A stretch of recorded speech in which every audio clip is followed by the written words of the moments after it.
My fiancée ended our 9-year relationship and expected me to keep supporting her, but I cut off every lifeline. And let karma crush her world. I'm 34 and about a month ago, my fiancée, who's 33, ended our 9-year relationship. 9 years, just gone. She didn't do it with a fight or even a big conversation. No, she sat me down one evening and said, "I don't love you anymore." That was it. No warning, no build-up. She didn't seem upset or conflicted about it either. It was like she'd already moved on in her head and I was just catching up. I asked her if I'd done something wrong, maybe I'd missed something, some sign she was unhappy or a problem she wanted to talk about. But she just shook her head and said, "No, you didn't do anything wrong. I've just fallen out of love. I don't think I've ever felt more blindsided in my life. It's not like I thought we had the perfect relationship, but we were solid, or so I thought. I loved her, and I genuinely believed we were building a life together. I supported her in everything, even when she decided she didn't want to work anymore. For 7 years, I was happy to take care of her because I loved her and thought we were a team. But apparently, she didn't see it that way." I sat there in shock, trying to process what she just said. She seemed so calm, like this was no big deal. Meanwhile, my head was spinning. I asked her if this was really what she wanted, if there was anything I could do to fix things. She just nodded and said, "Yes, this is what I want." At that point, I realized there was nothing more to say. I wasn't going to beg her to stay if she didn't want to be with me, so I told her to pack some clothes and stay at her sister's for a while. I needed time to think and I couldn't do that with her in the house. She wasn't happy about that. She asked why she had to leave, saying it was her home too. I reminded her that she was the one breaking things off, not me. I also asked for her house key, which really seemed to annoy her, but she handed it over after a bit of back and forth. Watching her pack her things and leave was surreal. 9 years together and she was gone in less than an hour. That night, I just sat in the living room, staring at the walls. The house felt so empty, but at the same time, it was full of reminders of her. Her clothes were still in the closet, her makeup was still in the bathroom, and the little decorations she insisted on buying were everywhere. It felt like she'd left a piece of herself behind in every room. I didn't sleep much that night. I kept replaying the conversation in my head, trying to figure out what went wrong. I'd given her everything: love, support, stability, and it still wasn't enough. The next morning, I woke up to a house that felt way too big for one person. I knew I had to start figuring out what to do next, but I couldn't bring myself to do anything just yet. I wasn't ready. The day after the breakup, I woke up to a quiet, empty house. It was suffocating. Everywhere I looked, there were reminders of her: the closet full of her clothes, the random knickknacks she loved decorating with, even the mug she always used for her morning coffee.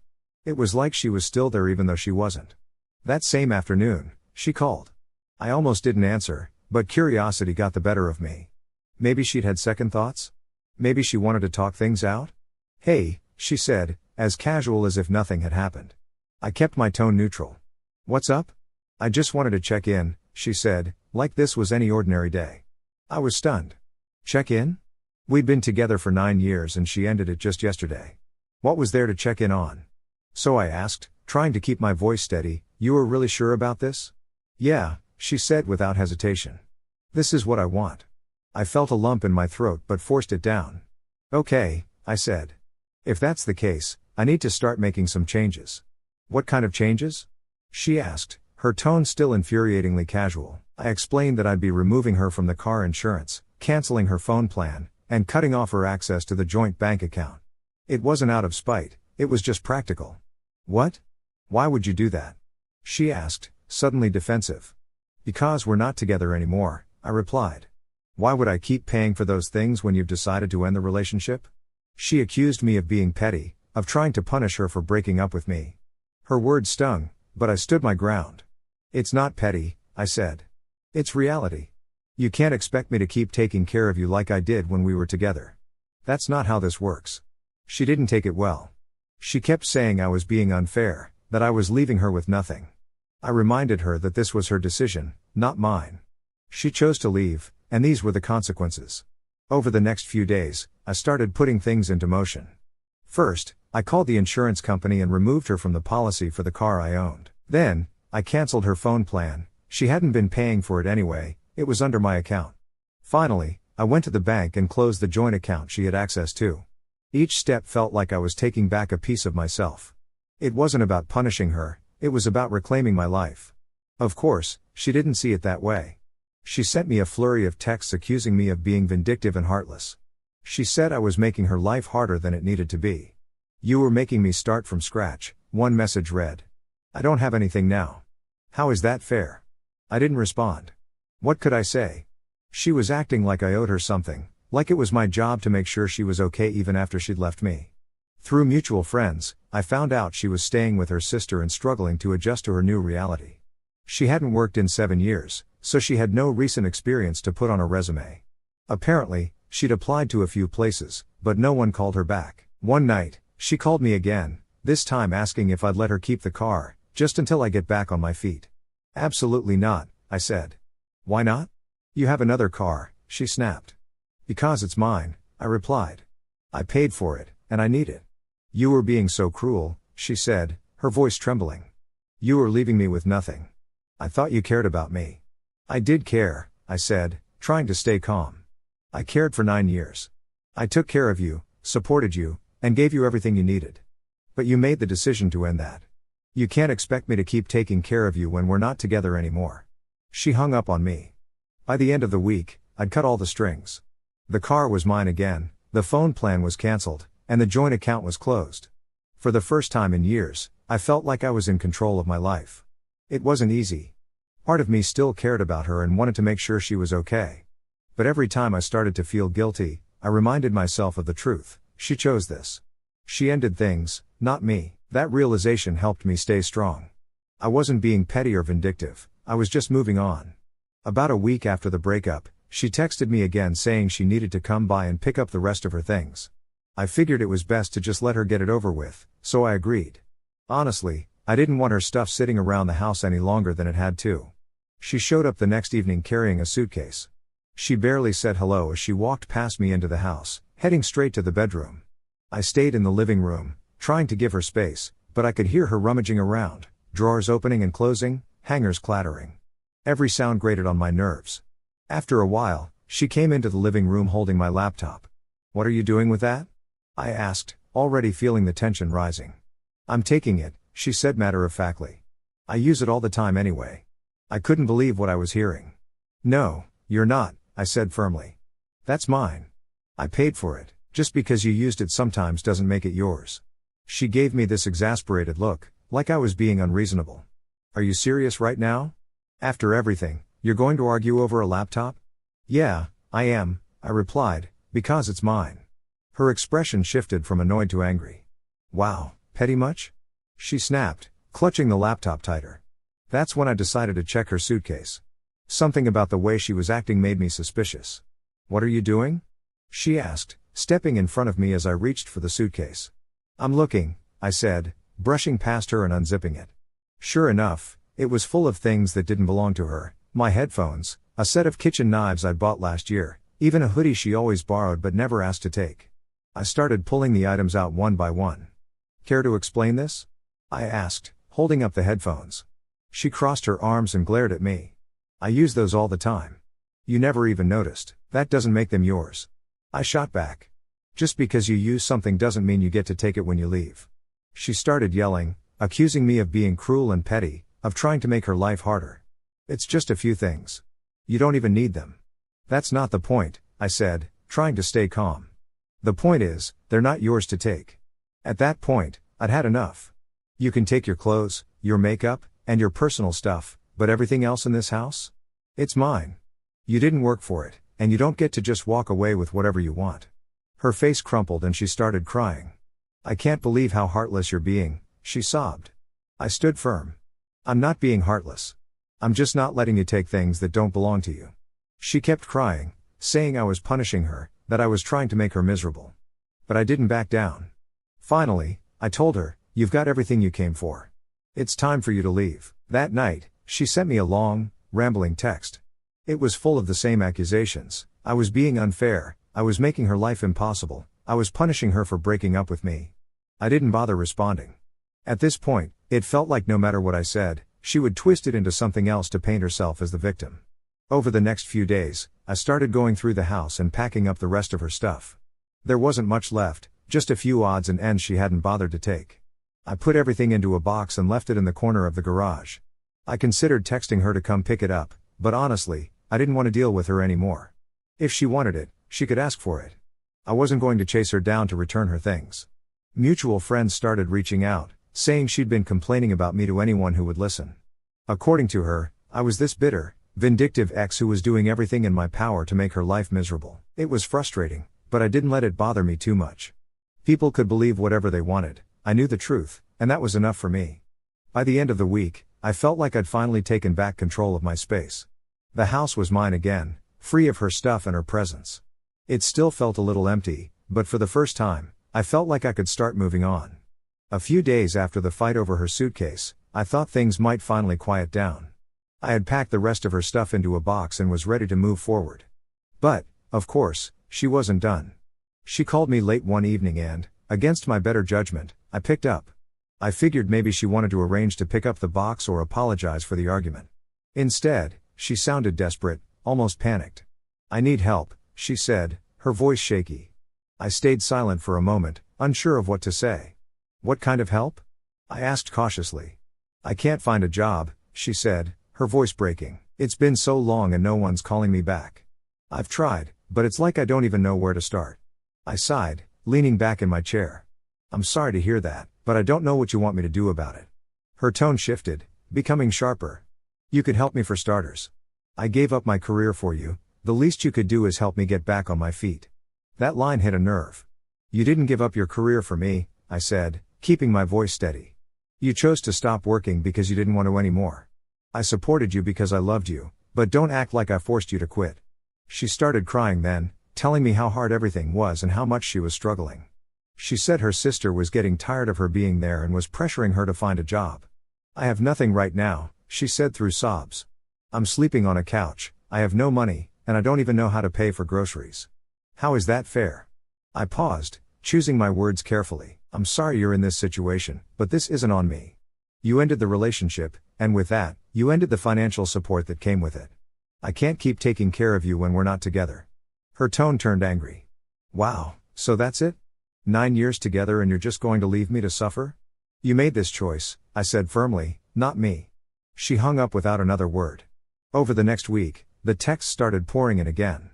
At first, they were emotional, filled with regret and apologies. She said she missed me, that she had made a mistake, that she was struggling to adjust to life without me. But when I didn't respond, her tone shifted. The messages became bitter, accusatory. She called me heartless, selfish, and even cruel. She said I was punishing her for the breakup and ruining her life. It was hard to read, but I forced myself to stay firm. I knew if I caved now, it would never stop.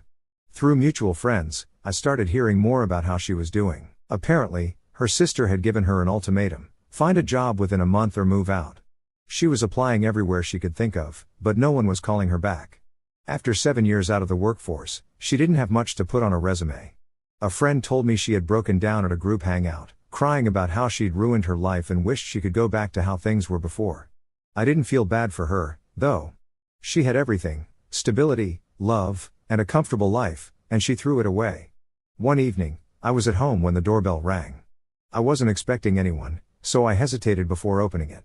When I did, there she was, standing on my porch. She looked terrible. Her hair was a mess, her eyes were red and puffy, and she was wearing clothes that looked like they hadn't been washed in days. "What are you doing here?" I asked, my tone flat. "I need to talk to you," she said, her voice trembling. I stepped aside and let her in, more out of curiosity than anything else. She sat down on the couch, her hands shaking as she tried to compose herself. "I can't do this anymore," she said, her voice breaking. "I've tried, but I can't. I can't find a job. I can't afford to live like this. I don't know what to do."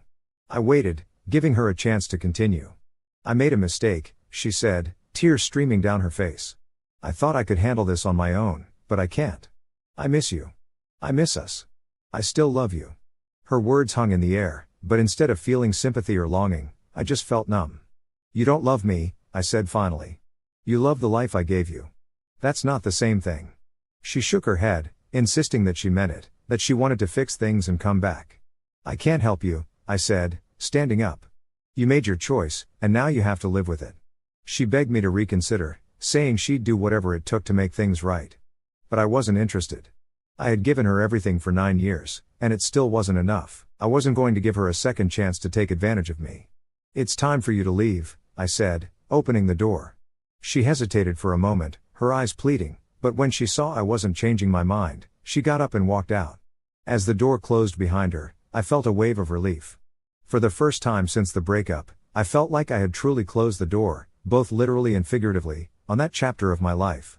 After that final confrontation, I knew it was over for good. She had begged, cried, and made every excuse in the book, but none of it changed what I knew deep down. She didn't miss me, she missed the life I gave her. For the first time in a long time, I felt free. No more guilt, no more second-guessing myself. I wasn't responsible for her anymore, and it felt like a weight had been lifted off my shoulders. A few days later, I got a text from a mutual friend. Apparently, her sister had finally kicked her out. She'd missed her deadline to find a job and had been refusing to contribute financially, so her sister gave her no choice but to leave. I wasn't sure where she went after that, and honestly, I didn't want to know. I heard she had managed to find a part-time job at a local cafe. It wasn't much, but it was enough to keep her afloat, barely. She was staying in a tiny apartment, scraping by with what little she had. Mutual friends told me she was miserable, constantly complaining about how hard life was and how unfair everything had been. But here's the thing, I didn't feel bad for her. She made her choices. She decided to leave me, and she had to live with the consequences. Around that same time, I started seeing someone new. Her name's Natalie, and she's everything my ex wasn't. We met through a mutual friend, and at first, I wasn't sure if I was ready to date again. But Natalie changed that. She's smart, independent, and hardworking. She has a great career as a project manager in her own place. She doesn't need me to take care of her, she's perfectly capable of standing on her own 2 feet. Being with her felt refreshing. For the first time in years, I was in a relationship where both people contributed equally. When I told her about my breakup, she was shocked at how much I'd done for my ex and how little I'd gotten in return. "You deserve better than that," she said. And for the first time, I actually believed it. One evening, while Natalie and I were having dinner, I got a notification on my phone. It was a message from my ex. She'd found a way to contact me through a new number. The message was long, emotional, and filled with regret. She said she couldn't find stable work, that she was barely making ends meet, and that she'd made a mistake leaving me. She ended the message by asking if I would consider letting her move back in, just until I get back on my feet. I showed the message to Natalie, who raised an eyebrow. "What are you going to do?" she asked. "Nothing," I said. "I'm not even going to respond." And I didn't. A few days later, my ex showed up at my house unannounced. Natalie was there with me when the doorbell rang. I opened the door, and there she was, looking even more disheveled than the last time I'd seen her. "I need to talk to you," she said, glancing at Natalie with thinly veiled irritation. "There's nothing to talk about," I said, keeping my voice calm. She started crying, launching into the same story I'd already heard. She was struggling, she had nowhere to go, she'd made a mistake. She begged me to let her move back in, saying she'd do whatever it took to fix things. But I wasn't having it. "You don't love me," I told her. "You love the life I gave you. That's not the same thing." She kept crying, insisting that she meant it, that she wanted to make things right. But I'd heard it all before. "I'm sorry you're struggling," I said, "but I'm not your safety net anymore. You made your choice, and you have to live with it. You don't get to come back just because things didn't work out the way you thought they would." She looked at me like she couldn't believe what I was saying, but I didn't care. I'd spent too long trying to take care of someone who never appreciated it. "It's time for you to leave," I said, stepping aside and holding the door open. She hesitated, her eyes darting between me and Natalie.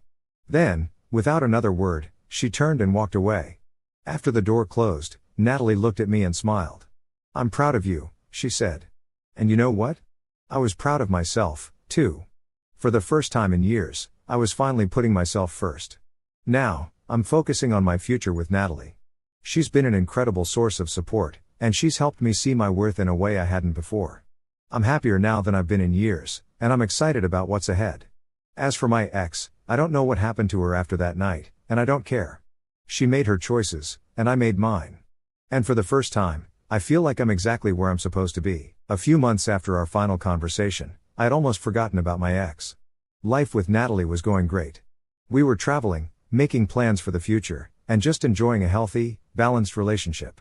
I wasn't keeping tabs on my ex, but then one day a mutual friend called me out of nowhere with some news. "You are not going to believe what happened," they started, almost laughing. Apparently, My ex had started dating someone new shortly after we broke up. This guy, let's call him Ethan, was flashy, designer clothes, expensive cars, and constant Instagram posts of him living it up at fancy restaurants and resorts. She must have thought she hit the jackpot, another guy who could give her the kind of life I had provided, maybe even better. Except, Ethan wasn't who he claimed to be. At first, everything seemed perfect. He was showering her with gifts, taking her to high-end parties, and introducing her to what she probably thought was an elite circle of friends. She was living in what she called a dream. But here's the catch, Ethan was broke. The cars? Leased. The parties? Paid for on credit. The friends? A sketchy group of wannabe influencers and hustlers. Turns out, Ethan was running on borrowed time and borrowed money, and my ex had no clue. From what I heard, Ethan started asking her to help him out financially. It started small, covering a dinner here, paying for gas there. But then it escalated. He convinced her to open a credit card in her name, saying it would help them build a future together. She fell for it. It didn't take long for things to go downhill. Ethan's friends started coming around more often, borrowing money, crashing on her couch, and treating her place like a flophouse. She tried to keep up with their expensive lifestyle, probably thinking it would pay off in the long run. But the debts kept piling up, and Ethan started disappearing for days at a time. One day, he left and didn't come back. He ghosted her completely, leaving her with maxed out credit cards, unpaid bills, and some very angry people knocking on her door. Turns out, those friends weren't just freeloaders, they were the kind of people who loan you money with strings attached, big strings. A mutual friend who had stayed in touch with her told me what happened next. Apparently, a couple of these shady characters showed up at her apartment one evening demanding repayment for some loans Ethan had taken out. She tried to explain that she didn't know anything about it, but they weren't buying it. They threatened her, told her that if she didn't pay up, there would be consequences. She panicked, of course, but what could she do? She didn't have the money. She tried calling Ethan, but his number was disconnected. She even went to his last known address, only to find out he'd skipped town. She was left to deal with the mess on her own. When I heard about all of this, I won't lie, I felt a mix of emotions. Part of me felt bad for her, no one deserves to be scammed or put in a dangerous situation. But another part of me couldn't help but think, this is what happens when you take people for granted. She wanted someone to give her an easy life, to take care of her so she wouldn't have to work or worry about anything. And instead, she ended up with someone who used her, just like she had used me. But the karma didn't stop there. With no way to pay off her debts, she was forced to sell most of her belongings. The designer bags and clothes she'd once flaunted were pawned off for pennies compared to what they were worth. She ended up moving into a tiny, run-down apartment in a bad part of town because it was all she could afford. She tried to pick up extra shifts at the cafe where she worked, but her boss wasn't willing to give her more hours. She started looking for a second job, but after so many years of not working, her resume was too weak. I even heard she tried reaching out to her family for help, but they weren't in a position to do much for her. Her sister, the one who had let her crash on the couch, had finally cut ties, saying she couldn't deal with the constant drama anymore. The final straw, she ended up getting sued by the credit card company for the debt Ethan left her with. She tried to argue that it wasn't her fault, but her name was on the account, so legally, it all fell on her. From what I heard, she's now working with some debt relief program, scraping together what little she can to pay off what she owes. Meanwhile, I was thriving. Natalie and I were growing closer every day, and I was finally able to focus on my own goals without someone else's baggage holding me back. She had made her choices, and now she was dealing with the fallout. Karma, as they say, doesn't miss.